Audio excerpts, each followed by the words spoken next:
রাস্তা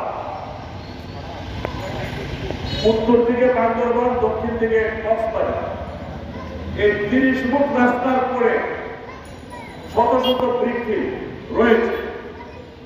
আর ওই ব্রিকফিল্ডের সমস্ত কাঁচামাল যাচ্ছে বান্দরবান, বান্দরবানের মাটি, বান্দরবানের বালি, বান্দরবানের গাছ, বান্দরবানের বাস, ব্রিকফিল্ড সেখানে হচ্ছে।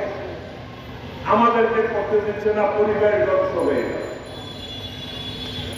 ইতিমধ্যে আপনারা জেনেছেন কিনা জানি না, 64 জেলার মধ্যে বর্তমানে বান্দরবান জেলা হচ্ছে সবচেয়ে দরিদ্রতম জেলা সরকারি হিসাবে।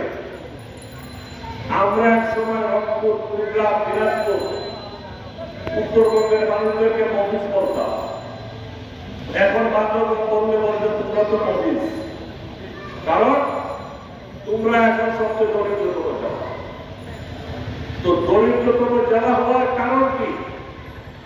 মানুষের কর্মসংস্থান নাই, মিল কারখানা নাই, সরকারি লোন বন্ধ, ঈদের ভাতা চালু নাই, মানুষের কাজ নাই।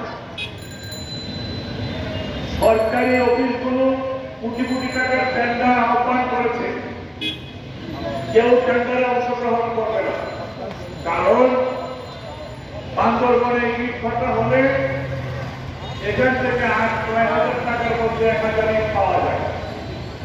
সাতকারিয়া থেকে ইট আনলে 20,000 টাকা লাগে। সরকারি রেটে তো ইটের দাম বাড়িয়ে দেওয়া হয়, ঠিকাদাররা টেন্ডার দিল, সরকারি উন্নয়ন বন্ধ, শ্রমিকদের কাজ বন্ধ, ট্রাকের মালিক শ্রমিকদের কাজ বন্ধ, ব্যবসা বন্ধ, যার কারণে আমরা সবচেয়ে দরিদ্রতম জেলায় উন্নীত হয়েছে।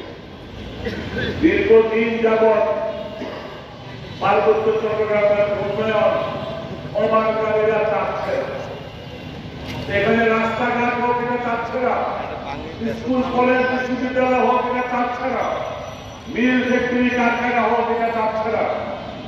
আজকে এসে যারা ইট ভাটা বন্ধ করেছে তারা ওই সন্ত্রাসীদের এজেন্ডা বাস্তবায়ন করছে। কারখানা করতে যারা দিচ্ছে না, ইট ভাটা করতে যারা দিচ্ছে না, তারা যে সমস্ত সন্ত্রাসীরা পার্বত্য চট্টগ্রামের উন্নয়ন চায় না, তাদের এজেন্ডা বাস্তবায়ন করার জন্য জেলা প্রশাসকরা আমাদের ট্যাক্সে বেতন খেয়ে দিয়ে এই কাজটা এখানে করছে। এটা চলতে দেওয়া যায় না। অচিরে কলকারখানা চালু সহ পরিবেশ বান্ধব ইট ভাটা বান্দরবানে চালু করে